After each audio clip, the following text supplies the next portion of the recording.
It is time to check sports. It's time to bring in Mike Cozzi. Morning, Mike. Good morning. So what did I say to you about a week and a half ago about the Yankees? It's probably the same thing I said 2 months ago. Yeah.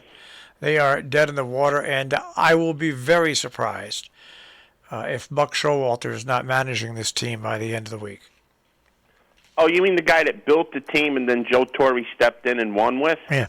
I mean, he's now with the Yes Network, and he would be the ideal replacement. Because I'll tell you what, I just watched a few innings of the past couple of games. They are not even going through the motions. It's for professional athletes, they should be embarrassed. They should be embarrassed.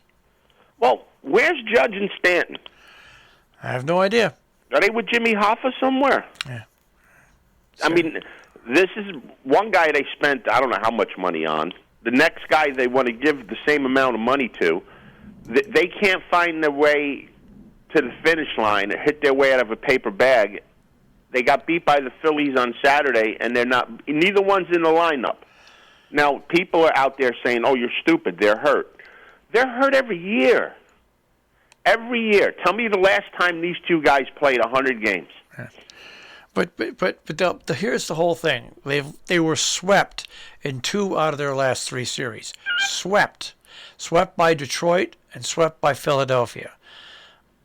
It's not like they were swept by top teams in the leagues. No, I mean, like we said at the beginning of the year, the Yankees come to town and they'll put you over 500. They put the Phillies over 500, so they're a terrible team.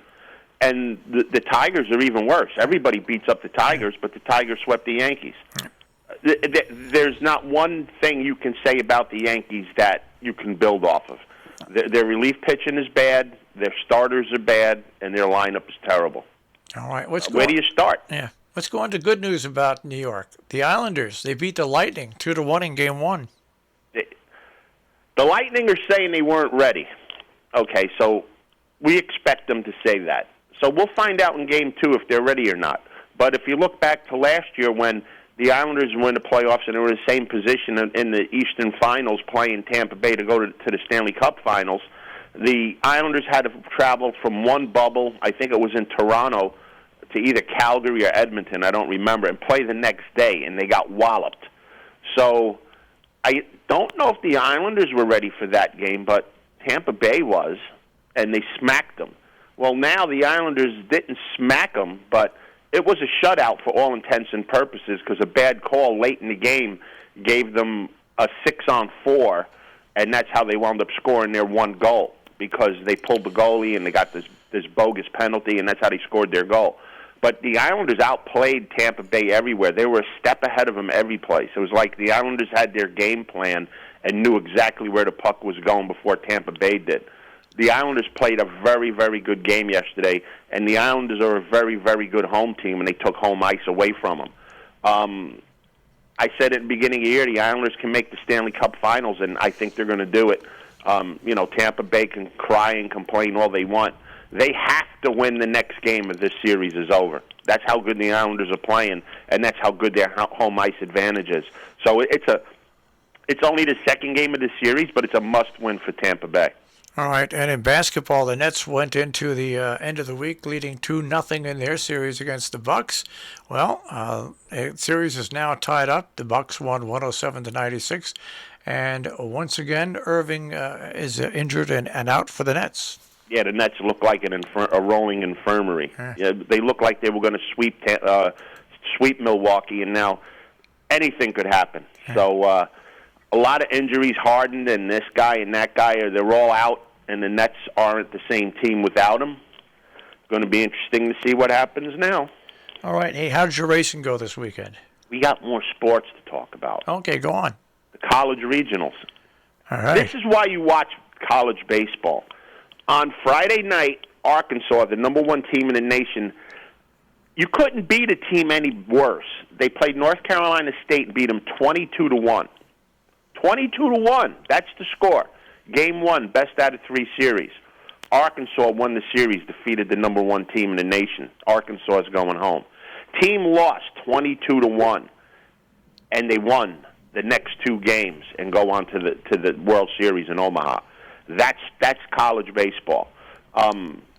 There's a couple more games today. I think there might be one more game today for somebody to get in, but the field's pretty set, and it starts next weekend.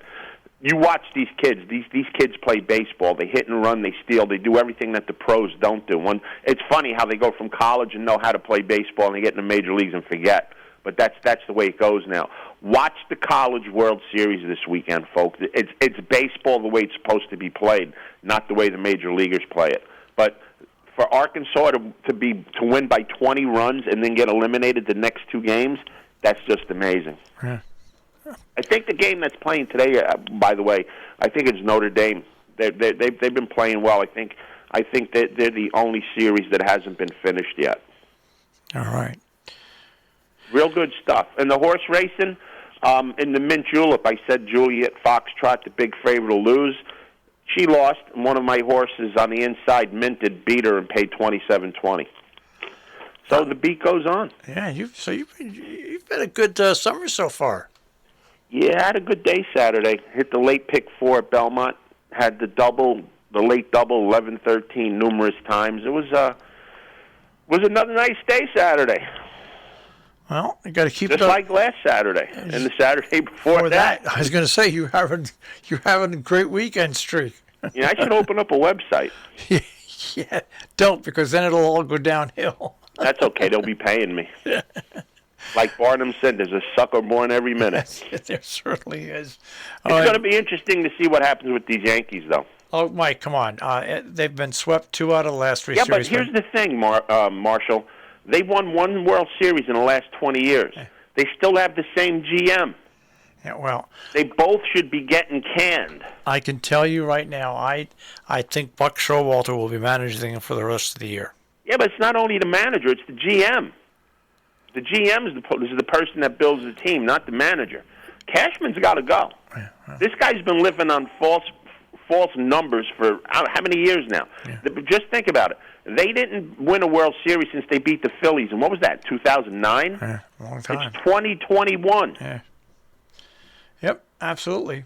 It's 2021. Cashman's got to go. Well, I think the first domino will be this week when the head coach goes.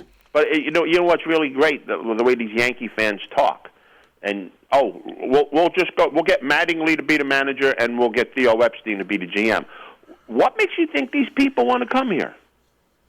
What makes you think that I'm just going to leave wherever I'm at and I'm going to go to New York? Come on, give me a break. Absolutely, you're right. But you mark my words, if Buck isn't the manager by the end of the week, I'll be surprised. If he takes that job, he's out of his mind. I think what the Yankees did to him? Yeah, but I think he'll take it just because it's for the rest of the season, and you know what? He loves to manage. So I think if it was offered to him, he'd take it. If I was him, I'd manage anywhere but New York. The Yankees sabotaged the guy. Yeah, they did. Absolutely sabotaged the guy. If you ask anybody, why did Buck Showalter lose his job, you'd be hard-pressed to get an answer. Yep, absolutely. All right there, Mike. I'll check with you on Friday. But if we anything... might check in sooner than that because there's a lot of stuff going on. Yep. So. All right. Well, have a good day. You got it. Have a great one. Bye-bye. Mike Cozzi with a check on sports this morning here on the Breakfast Club on Robin Hood Radio.